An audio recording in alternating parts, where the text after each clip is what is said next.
Bueno, pues quiero dar gracias al Señor por esta hermosa oportunidad que el Señor nos concede de leer su palabra, de escudriñar su palabra.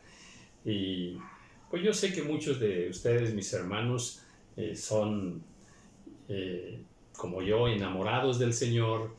Y si uno ama al Señor, pues uno definitivamente que ama su palabra. Eh, y sabemos que en su palabra nosotros encontramos la verdad y seremos libres y aprenderemos muchas cosas. En el mundo, el conocimiento humano, que es muy vasto, muy vasto. El hombre en su inquietud de buscar la verdad de todas las cosas, de tratar de entenderlo todo, lo astronómico, lo de la naturaleza, lo del aire, lo del cuerpo, lo de los minerales, la profundidad de la tierra, lo de los alimentos, lo de las medicinas, las matemáticas, en fin. El conocimiento humano está muy diversificado. Entonces el hombre ha ido acumulando todo un acervo cultural de la humanidad y bien por ello, bien por ello. Sin embargo, mucho del conocimiento del hombre pues no es verdad. Eh, una abundante cantidad de conocimientos son verdaderos, pero muchos no lo son. Eh, es un conocimiento humano, es un conocimiento muy parcial de lo que es la verdad de las cosas. Esa verdad absoluta solamente la encontramos en la palabra del Señor. Ahora, en el mundo, las personas que se profundizan mucho en un conocimiento, en la búsqueda de un conocimiento, en un área, la que sea, la filosofía, la psicología y más, a medida que van perfeccionando su conocimiento y dominan aquel tema, pues en el mundo se les llama expertos. Y hoy por hoy los expertos pues son muy, pues muy idealizados, ¿no? Son muy apreciados. Son los expertos en aquella materia. Y pareciera que ellos tienen la última palabra sobre todo asunto, ¿verdad? Y bueno, pues son invitados a conferencias, hacen libros, cobran muy bien, en fin, son admirados, aplaudidos, son los expertos. De acuerdo a los expertos, esto y eso. Y según los expertos, Las últimas investigaciones dicen que la Tierra o que la humanidad nació hace tantos millones de años. Y bueno, pues sabemos que mucho de eso es mentira, ¿no? Entonces, luego vienen otros expertos más adelante y entonces traen nuevos conocimientos y el conocimiento anterior de los expertos queda anulado. Y ahora vienen nuevas teorías y así va evolucionando el conocimiento humano. Pero bueno, ellos son los expertos, ¿verdad? Son los non plus ultra del conocimiento humano. Y en el reino de Dios, ¿verdad? También hay hombres muy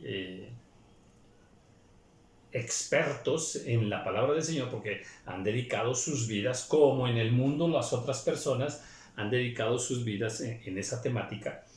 Bueno, acá en el conocimiento bíblico hay muchos siervos y siervas del Señor con una profundidad hermosa en cuanto a la palabra del Señor. Y han dedicado sus vidas de día y de noche a buscar y han encontrado grandes revelaciones, grandes misterios. Sin embargo, no se les llama expertos, sino el mundo les pone unas palabras despreciativas, ¿no? Aquellos hombres que se dedican completamente en cuerpo y alma a buscar la verdad de Dios, a conocer la Biblia, a enseñar la Biblia, no se les llama expertos, se les llama locos, están locos, son fanáticos, son una bola de religiosos, ¿verdad? Y se les desprecia. Bueno, el mundo los desprecia, pero bueno, ya sabíamos que así tenía que ser. Entonces, ¿por qué digo esto? Porque bueno, yo quiero animarles, amados hermanos, amadas hermanas, ya que sentimos esa pasión por el Señor, pues a seguir buscando en su palabra, y porque no hay conocimiento superior al conocimiento de la palabra del Señor. Y aquí es donde encontramos nosotros la verdad absoluta de todas las cosas, ¿eh? Y lo que no está en los libros de los hombres está en la palabra del Señor. Y todo lo que está aquí en su palabra, pues es verdadero, ¿eh? Entonces, pues en base a esta reflexión, quiero animarlos a continuar con ese estudio de la palabra. Y el día de hoy quiero comentar lo importante que es que cuando nosotros leemos la Biblia y cuando vamos a tratar de entenderla, de aprender qué nos enseñan esos versículos, cuando tratemos de interpretar la palabra del Señor, es muy importante que nosotros apliquemos la simbología bíblica, la tipología bíblica. La Biblia nos habla de muchísimos símbolos que representan, por ejemplo, aquí tengo algunos, por ejemplo, hoy por la tarde fui por allá a un ciber y dije, oiga, póngame allí, por favor, búsqueme en la red símbolos bíblicos. Y me salieron muchos bien, pero me gustó esta, ¿verdad? Y bueno, pues sí, al estudiar la Biblia tenemos que echar mano de los símbolos bíblicos. Muchos de ellos son de los más sencillos. Me refiero, todos sabemos, por ejemplo, a ver, aquí está un cordero. A ver, ¿qué significa el cordero? Bueno, ya sabemos, ¿verdad? Pues el cordero significa, es símbolo de Cristo, ¿verdad? Y en muchas cosas, tanto lo natural como lo espiritual, nos representa a Cristo. ¿Qué más? Bueno, pues el león ya sabemos también qué representa. La serpiente ni se diga, ¿no? Ni se diga. Ahora, todos sabemos que la paloma tiene es un símbolo. ¿Símbolo de qué? Pues del Espíritu Santo, ¿verdad? ¿Y cómo sabemos eso? Bueno, porque la Biblia sí nos lo enseña. Tenemos pasajes bíblicos, ¿para qué? Para sustentar símbolos, ¿verdad? ¿Qué significa, por ejemplo, la madera? ¿Verdad? Pues significa la humanidad, la carne humana, vamos a decirlo así rápido, ¿verdad? ¿Qué significa, por ejemplo, pues el símbolo del arco iris bíblico, ¿verdad? ¿Qué significa, por ejemplo, la cruz? Pues maldición, maldito todo aquel que es colgado en un madero. Y el Señor pues murió en un madero precisamente, ¿verdad? Entonces, sí, lo que representa también, ¿verdad? Este candelabro y todo. O sea, hay muchos símbolos que están en la Biblia que son muy fáciles de entender y de aplicar, porque Dios mismo los aplica en muchas partes, pero hay otros símbolos que son más complicados, más difíciles, ¿verdad? Que Dios los tiene por ahí un poquito más escondidos, hay que escudriñar bien, y te vas a dar cuenta que cuando encontramos todos esos símbolos y los aplicamos al momento de leer la Biblia, se te abre un panorama maravilloso, impresionante de la revelación de la palabra del Señor. Y muchos versículos a los que no les encontrábamos explicación, pues los vamos ahora a entender muy claramente cuando echamos mano también de esos símbolos bíblicos. Ahora, si leemos un pasaje, ¿verdad? Al leer un pasaje, inmediatamente tenemos ya un entendimiento. O sea, lo lees y ahí ya te dice algo. Digamos que esa es como una primera interpretación así, la más directa, la más natural, la que está allí inmediatamente, ¿verdad? Pero si te detienes un poco y vuelves a leer el versículo y lo escudriñas un poco y lo analizas despacio y lo trazas hacia otros versículos de la palabra del Señor, pues te vas a dar cuenta de que hay otra revelación más profunda que la primera que encontramos. Y después, si le añades los símbolos de la Biblia, ¿qué representa? Por ejemplo, la noche. ¿Tú sabes lo que representa la noche? Sí, claro. ¿Qué representa la noche? Pues las tinieblas. Las tinieblas. ¿Y tenemos versículos para respaldar eso? Claro que tenemos versículos. Génesis capítulo 1, y llamó Dios a las tinieblas noche. Las tinieblas es igual a la noche. Por eso, en el plano natural, las personas tienen miedo en la noche, porque son la representación de las tinieblas. Por eso el Señor Jesús dice que el que anda de noche tropieza. El que anda de noche tropieza. En fin. Sí, la noche tiene una representación, un simbolismo bíblico. Como, por ejemplo, tenemos muchos simbolismos que se representan y se explican a sí mismos porque tenemos pasajes que los explican. Ahora, es muy importante esto. En esto que estoy diciendo, de aplicar símbolos de la Biblia, atención con esto. Yo no puedo inventar símbolos bíblicos. O sea, no es algo que a mí me parezca que simboliza esto. O a mí se me ocurre que esto simboliza, ¿verdad? O a mí me gusta que este pasaje simboliza tal cosa. No, yo no puedo inventar símbolos bíblicos. Los símbolos bíblicos están allí en su palabra y la misma palabra los sustenta, los explica, los acepta como símbolos. Hay muchos, ¿eh? Otra cosa, no todos los pasajes bíblicos, no en todos aplican los símbolos. No, claro que no. Hay muchísimos pasajes bíblicos donde no tienen una simbología para aplicarse allí. No hay, ¿verdad? Entonces, sí, es muy importante que ni inventemos símbolos, ni andemos buscándole aplicar símbolos a todo, porque no es así, ¿eh? Entonces, bueno, en lo personal me ha ayudado muchísimo el aplicar los símbolos bíblicos porque son muy valiosos. Número uno, sí los respalda Dios. Número dos, te llevan a entender muchos pasajes bíblicos de una manera profunda, ¿eh? Y hay verdades ocultas impresionantes que están en la palabra del Señor que solamente se pueden entender con interpretación simbólica, ¿eh? Entonces es muy importante y quería yo comentarlo, ¿verdad? Estoy en Colosenses capítulo 2, versículo 16 y 17. Por tanto, nadie os juzgue en comida o en bebida, o en cuanto a días de fiesta, luna nueva o días de reposo, todo lo cual es sombra de lo que ha de venir, pero el cuerpo es de Cristo. Todo lo cual es sombra de lo que ha de venir. Todo lo cual es sombra de lo que ha de venir. Estas sombras son símbolos, es tipología bíblica. Entonces, en muchas partes Dios respalda esa tipología. Por ejemplo, a ver, aquí donde está Gálatas capítulo, a ver, aquí tengo 4.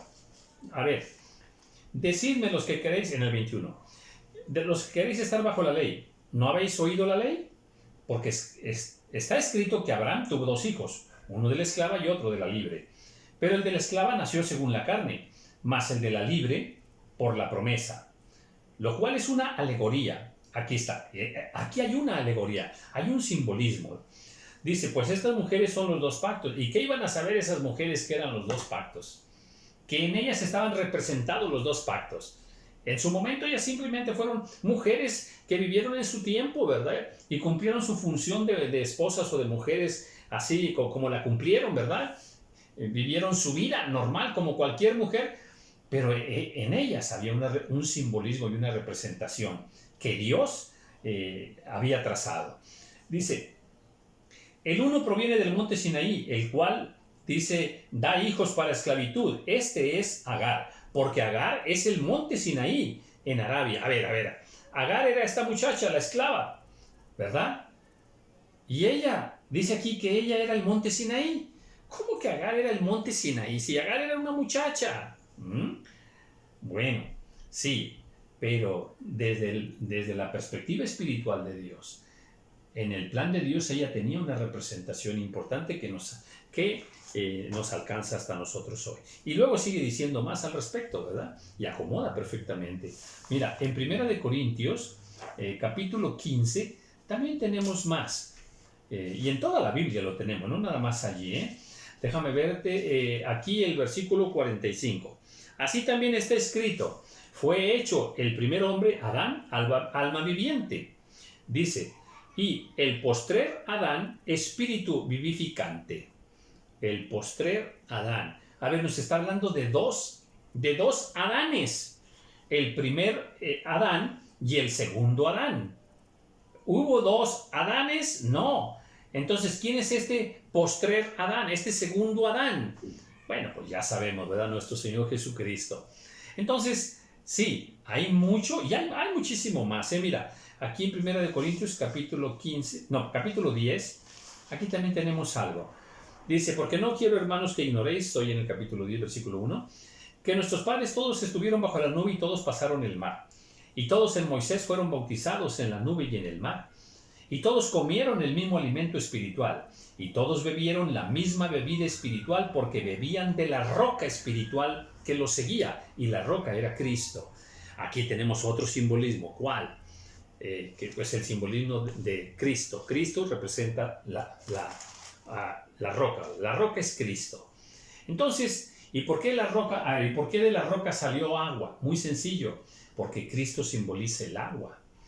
Sí, amén. Cristo simboliza el agua. Le dice a la mujer samaritana también, le dice, el que beba del agua que yo le daré. Yo soy el agua. Por eso es que de la roca salió agua, salió Cristo. Es fabuloso. Entonces, sí, todo este simbolismo, cuando lo aplicamos a la interpretación bíblica, en verdad, somos muy, muy bendecidos, en gran manera bendecidos. A ver, Egipto, ¿qué representa?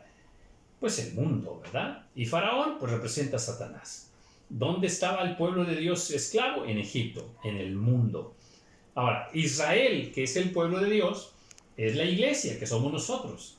Entonces, ahí está perfectamente tipificado.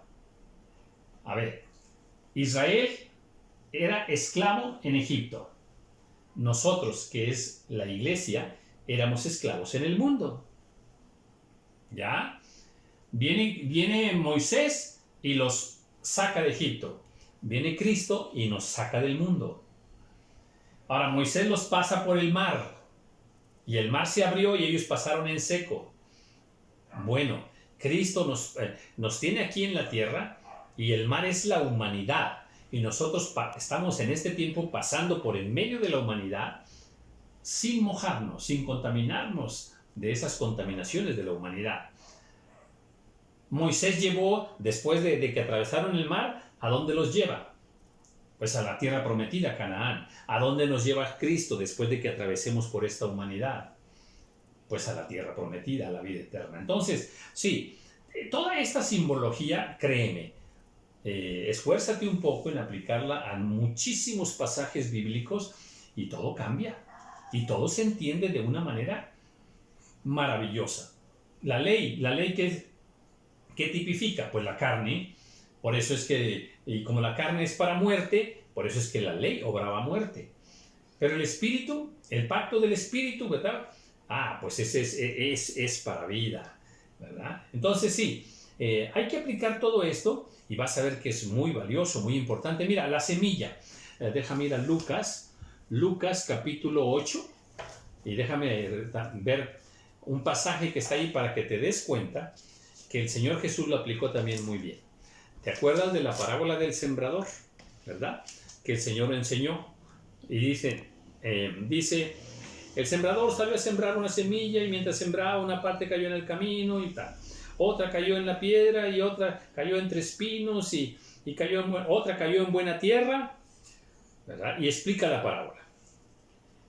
Más adelante le preguntan, ¿qué significa esta parábola? Y él explica, mira, la que cayó en buena tierra, lo dice en el 11, lo dice en el 15, mas la que cayó en buena tierra, estos son los que con corazón bueno y recto, corazón. La buena tierra es el buen corazón. La mala tierra es el mal corazón. ¿Por qué? Porque la tierra simboliza el corazón. Dentro de los estudios del ADN, ahí explico precisamente qué significa la tierra y doy muchos versículos para demostrarte que bíblicamente la tierra simboliza el corazón del hombre. y simboliza al hombre mismo. Entonces, todo cambia, todo cambia. Ahora, hablábamos de la semilla, ¿ok? Porque en esta parábola del sembrador, el Señor habla de la semilla que se siembra. Y dice en el 11, dice, Él va a explicar, les está explicando a los discípulos. Dice, esta es pues la parábola. La semilla es la palabra de Dios. La semilla es la palabra de Dios. Y es fantástico. Es maravillosamente fantástico. Esa simbología que aplica el Señor y nos enseña grandes cosas. Y créeme que yo he sido en gran manera bendecido y no me va a alcanzar la vida, para seguir profundizando, ¿verdad? Pero eso sí, hasta el tiempo que el Señor me permita, ¿verdad? Buscaré la interpretación bíblica en base a todos estos simbolismos que son simplemente, en verdad, son fantásticos, tremendamente fantásticos. Y bueno, pues te enseñaría muchísimo más acerca de la tierra y la semilla y la vida que da la semilla, y en fin, pero no es el momento. Entonces, a ver, ¿de qué te estoy compartiendo? Pues que te estoy animando a que sigamos leyendo la palabra, pero que apliquemos los símbolos bíblicos que respalda la misma palabra y vas a encontrar misterios maravillosos. El incienso, la misma escritura nos dice qué significa. Dice, en Apocalipsis dice que son las oraciones de los santos. Moisés es un tipo de Cristo. También David es un tipo de Cristo. El arca del pacto es un tipo de Cristo. Enoc, pues es un tipo de la iglesia. Enoc caminó con Dios y luego fue arrebatado. Bueno, la iglesia está caminando con Dios y luego será arrebatada. En fin, toda esta tipología, créeme, la necesitamos, en verdad, la necesitamos en gran manera, ¿sí? Y te vuelvo a subrayar, yo no puedo inventar símbolos, ¿verdad? Yo no puedo de repente decir, bueno, pues para mí los árboles son demonios. Los árboles simbolizan los demonios. A ver, está bien. Ahora demuéstralo en la Biblia. Dame versículos que apoyen que los árboles, ¿verdad? Simbolizan los demonios y no los vamos a encontrar. Entonces no hay respaldo. Bueno, otra. Digo, bueno, los perros para mí son los ángeles. Porque qué lindos son los perros. Para mí representan a los ángeles. Bueno, está bien, respetamos que para ti signifique eso, pero ahora demuéstralo con versículos en la Biblia, ¿verdad? Que Dios dice en su palabra, que Dios respalda, que los perros son ángeles, y entonces pues te vas a dar cuenta que no, ¿verdad? Entonces no se trata de ocurrencias. A ver, la grasa, atención con esta, la grasa bíblicamente representa el pecado. Otra vez, la grasa bíblicamente representa el pecado. Por eso es que Dios no quiere que nosotros tengamos grasa en nuestro cuerpo. Dios no nos quiere gorditos, porque esa grasa tipifica el pecado. Y aparte, ya en lo natural, ¿qué es la grasa? La grasa son toxinas, es veneno para el cuerpo, es veneno que enferma el cuerpo. Y hay versículos que respalden que la grasa para Dios es el pecado. Sí, hay muchos versículos, ¿verdad? Por eso Dios, cuando pedía que le hicieran sacrificios, pedía que quemaran la grasa delante de él.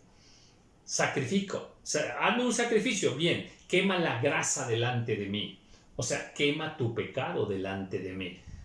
¿Por qué? Porque yo no puedo, yo no acepto esa grasa en tu vida. Por la grosura de vuestros corazones les reprendía, ¿verdad? El cabello. Para muchos de nosotros el cabello no sirve para nada y no vale para nada más que para ponernos en el espejo y hasta medir un poco la edad, ¿no? Las mujeres por las canas y pues los hombres pues también, ¿verdad? Por la calvicie y todo eso. Entonces, pero fuera de eso, para Dios es importante el cabello, mucho.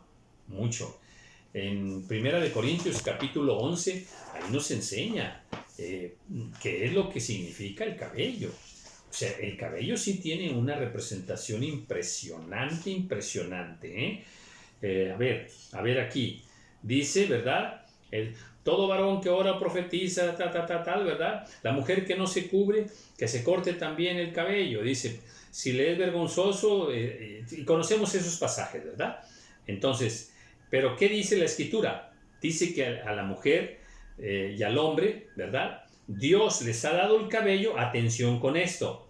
Dice, como señal de autoridad. Eso es lo que está escrito aquí. 1 Corintios capítulo 11, ¿verdad? Como señal de autoridad, es el versículo 10, por lo cual la mujer debe, dice, tener señal de autoridad sobre su cabeza. ¿Hablando de qué? Hablando del cabello. Entonces, a ver, el mandato para la mujer es que tenga cabello largo. En el mundo es lo contrario, córtatelo. O sea, córtate la autoridad. Rebeldía. Y en el hombre es a la inversa. El mandato para el hombre es que tenga su cabello corto. Y la tendencia del rebelde es tener el cabello largo. Ok, vuelvo al punto principal, al punto del principio. Y ya sé. ¡Qué religiosos, qué fanáticos! Esos siervos de Dios que hoy en este tiempo le dan importancia al cabello. En verdad, si supieran que para Dios es muy importante y por lo que simboliza, por lo que para Dios representa el cabello, pensaríamos diferente.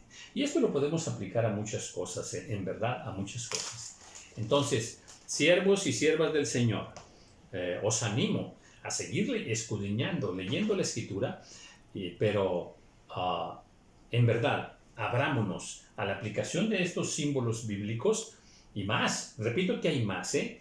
En los estudios del ADN, por ejemplo, yo he enseñado que el sol representa a Dios.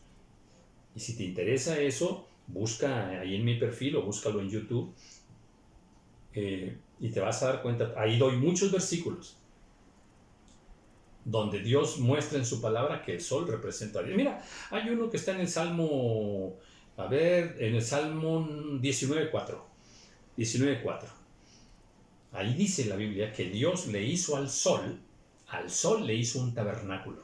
Otra vez, Dios le puso al sol un tabernáculo. ¿Por qué le puso un tabernáculo al sol? O sea, ¿por qué? Sí sabemos lo que es el tabernáculo, ¿verdad?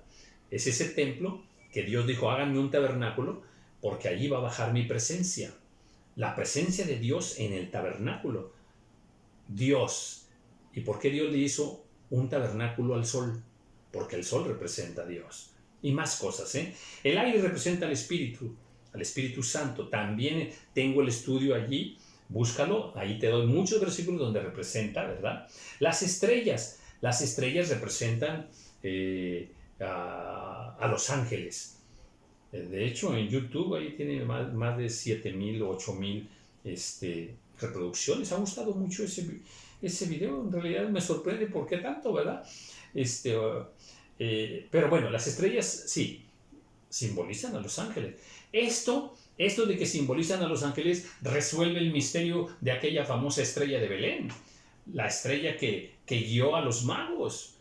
Pues no era una estrella como un astro, de los astros que están en el universo. No era una estrella así, ¿eh? Y hay muchas razones para entender que no era así. ¿Era una estrella? Sí. ¿Cuál estrella? Era un ángel. Un ángel. Entonces, bueno, así se resuelven muchas cosas, ¿eh? El mar representa a la humanidad, la tierra representa el corazón, los árboles representan a los hombres, también tipifican a los hombres. El agua representa a Cristo, amén. Por eso es que el ciclo del agua, atención, el ciclo del agua describe perfectamente a Cristo Jesús. El agua desciende de lo alto, amén. ¿De dónde descendió Cristo? De lo alto. ¿Hacia dónde desciende el agua? Hacia la tierra, cae hacia la tierra. ¿Hacia dónde desciende Cristo? Hacia los hombres. La tierra son los hombres. Interesante, ¿verdad? Y cuando ya cumple su propósito el agua aquí en la tierra, cuando Cristo cumplió su propósito en la tierra, Entonces, el poder de Dios, que es el sol, ¿sí? Con su poder, su fuego, el calor, ¿qué pasa? Hace que el agua cambie de cuerpo, o sea, está líquida y ahora se transforma a otro tipo de cuerpo gaseoso. Así como Cristo también fue transformado a otro cuerpo. ¿Y qué pasó con Cristo? Asciende a lo alto. ¿Y qué pasa con el agua? En forma de vapor, asciende otra vez a lo alto. ¿Qué te parece? Entonces, todo tiene una explicación en lo natural y en lo espiritual. Pero si aplicamos estos principios de simbología, de tipología bíblica, en realidad vamos a ser extremadamente sorprendidos. Hay mucho, pronto voy a enseñar el simbolismo del hombre y la mujer. ¿Qué representan? Es bellísimo, En el plan de Dios es bellísimo.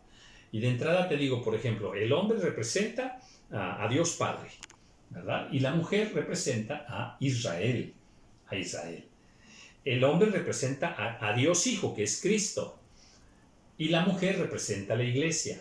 Y la relación entre el hombre y la mujer debe darse así como es la relación entre la iglesia y Cristo, así debe ser la relación en lo natural entre el hombre y la mujer. Ahora, el hombre también representa al Espíritu de Dios, a Dios Espíritu, ¿ok? Y la mujer entonces representa a la carne. Y se da esa relación en una conjunción maravillosa. Mira, por ejemplo, quiero que veamos esto. ¿Cómo nació el primer ser humano? Bueno, pues Dios hizo de la tierra, del polvo de la tierra, hace un mono que es Adán, pero aquí está el mono, ¿verdad? Tenía yo un mono aquí, traigo un mono que tengo aquí a la mano, no lo tenía previsto, pero bueno, a ver, como aquí lo tengo un tanto a la mano, aquí está, mira, aquí es, a ver, ya llegué. A ver, estoy diciendo que el varón es el espíritu y que la mujer es la carne. Ahora, ¿cómo nació el primer hombre? Pues el primer hombre Dios lo hizo así del polvo, ¿verdad? Y ahí está, no tiene vida. Es pura tierra, pura carne, puro lodo. Vamos a decirlo así rápido. ¿Ok? Ahora, ¿qué hizo Dios para que cobrara vida? Para que cobrara vida, Dios hizo que el Espíritu de Dios entrara en la carne. El Espíritu de Dios entrara en la carne. Sopló. Y al soplar, atención con esto, en el momento en que el Espíritu entró en la carne, en el cuerpo que ya había hecho el Señor, en el momento en que el Espíritu entró en la carne, en ese momento hubo vida. Fue alma viviente. O sea, ya es un alma viviente. ¿Cómo fue? El Espíritu entró ¿en qué? En la carne, y entonces hubo vida. Exactamente igual sucede cuando nace un bebé. ¿Cómo nace un bebé? El varón, que es el espíritu, entra sexualmente entra en la mujer, que es la carne, y en el momento en que el varón, que es el espíritu, entra en la carne y pone su semilla de vida, en ese momento hay un bebé. Hay una nueva alma viviente. Esto es impresionante, ¿eh? Más adelante voy a enseñar cosas que se entienden perfectamente con estas analogías, estas alegorías, estos simbolismos bíblicos, ¿verdad? Que verdaderamente es impresionante, ¿eh? Entonces, yo quería dejarles esta reflexión y animarles, amados hermanos, siervos y siervas del Señor, a seguir buscando ese conocimiento perfecto de Dios, la sabiduría profunda, perfecta de parte del Señor, donde revela todos los misterios. Y con estas explicaciones, te repito, se resuelven muchas cosas. Por ejemplo, aquí va una, otra vez. Acabo de enseñar que la mujer representa la carne. Atención. Pues esa es la razón, eso es lo que explica lo que está en Apocalipsis, cuando se habla de los 144,000. Que dice que no se contaminaron con mujer, porque son vírgenes. Qué interesante, ¿verdad? No se contaminaron con mujer, porque son vírgenes. Entonces, ahora, una cosa yo debo dejar muy clara, cuando hablo de estas representaciones y estas simbologías, Yo no estoy hablando de ninguna manera, despreciando de ninguna manera ni al hombre ni a la mujer, en absoluto, en absoluto, ¿verdad? Simplemente que busquemos entender la voluntad perfecta de Dios, los misterios maravillosos del Señor, representados, ¿verdad? En toda esta simbología que nos ayuda mucho a entender mejor todos los pasajes bíblicos. Luego voy a enseñar muchísimos más al respecto, ¿verdad? Y te vas a dar cuenta que sí necesitamos, ¿verdad?, esa gran riqueza espiritual que está en los símbolos de la Biblia. Bueno, pues lo dejo aquí y en el nombre del Señor, le ruego al Señor que os dé espíritu de revelación en el conocimiento del Hijo de Dios, en el conocimiento de su voluntad y de su santa palabra. Muchísimas bendiciones y, bueno, con mis mejores deseos para ti y para toda tu familia. Amén. Bendiciones.